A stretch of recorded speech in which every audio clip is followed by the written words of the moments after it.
Assalamualaikum warahmatullahi wabarakatuh.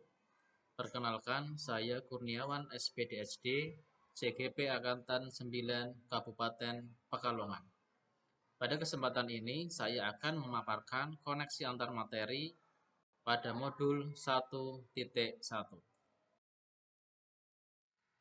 Kesimpulan dan refleksi pemikiran Ki Hajar Dewantara.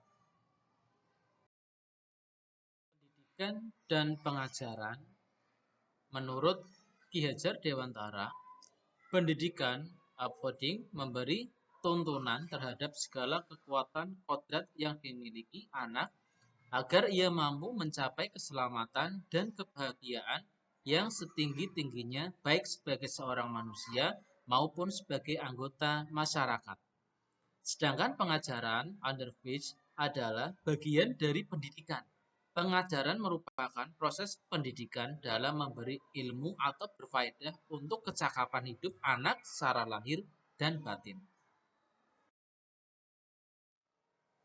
Pendidikan memiliki tujuan untuk memberikan bantuan, mendampingi, membimbing, dan memfasilitasi segala kekuatan kodrat potensi yang dimiliki siswa, sehingga ia bisa menjadi manusia yang terampil dan mandiri.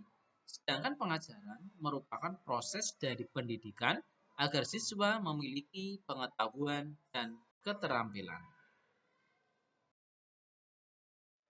Konsep dasar-dasar pendidikan menurut Ki Hajar Dewantara antara lain pendidikan yang menuntun kodrat alam dan kodrat zaman, budi pekerti, sistem Among.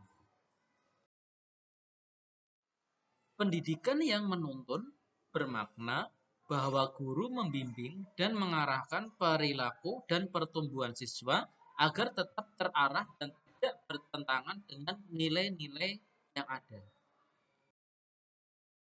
Kodrat alam dan kodrat zaman.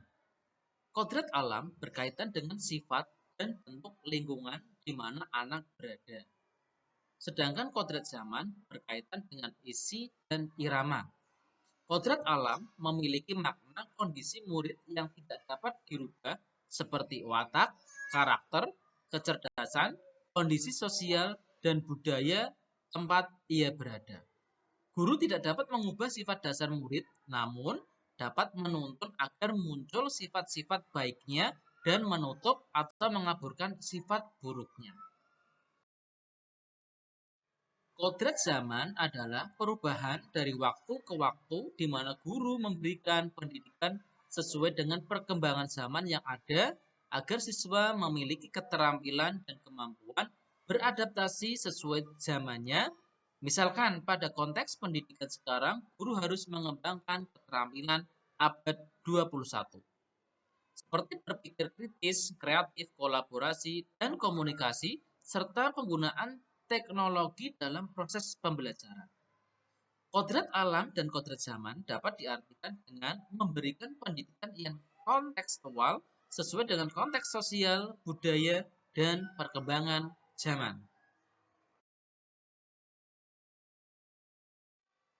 Budi pekerti merupakan hasil dari bersatunya gerak pikiran, perasaan, dan kehendak atau kemauan sehingga menghasilkan karsa. Sebagai contoh, ketika ada seorang yang kesusahan, kita berpikir bagaimana cara menolongnya. Kemudian muncul perasaan belas kasih sehingga tergerak untuk menolongnya sesuai dengan kemampuan yang dimilikinya. Sistem Among menurut Ki Hajar Dewantara, yaitu ing ngarsa sung tulodo. Maksudnya, di depan memberi teladan. Kemudian, ing madya mangun karso. Maksudnya, di tengah membangun kehendak. Dan selanjutnya, tutwuri handayani, yaitu di belakang memberi dorongan. Refleksi pemikiran Ki Hajar Dewantara. Yang saya percaya tentang murid dan pembelajaran di kelas sebelum mempelajari modul 1.1 yaitu yang pertama, guru mendominasi dalam pembelajaran. Kedua, mengutamakan aspek kognitif. Ketiga, kurangnya pemahaman mengenai karakteristik murid. Dan yang keempat, murid kurang termotivasi. Yang berubah dari pemikiran atau perilaku saya setelah mempelajari modul 1.1 yaitu: 1. Pembelajaran berpusat pada murid. 2. Memahami karakteristik setiap murid. 3. Memberikan kebebasan kepada murid dalam menyelesaikan tugas sesuai minat dan bakat dan kreativitas. Yang dapat segera saya terapkan lebih baik agar kelas mencerminkan pemikiran Ki Hajar Dewantara, yaitu: yang pertama, mengutamakan aspek budi pekerti. Kedua, pendidikan yang menuntun. Tiga, merancang pembelajaran yang menyenangkan. Empat, pembelajaran sesuai kodrat alam dan zaman. Kesimpulan. Kesimpulan mengenai pemikiran Ki Hajar Dewantara yaitu: 1. Pendidikan merupakan menuntun anak sesuai dengan minat dan bakatnya agar bisa menjadi manusia yang terampil dan mandiri. Kedua, guru memberikan contoh yang baik agar bisa menjadi suri tauladan kepada anak didiknya. Tiga, menanamkan budi pekerti agar sesuai dengan harapan yang ingin dicapai. Terima kasih. Wassalamualaikum warahmatullahi wabarakatuh.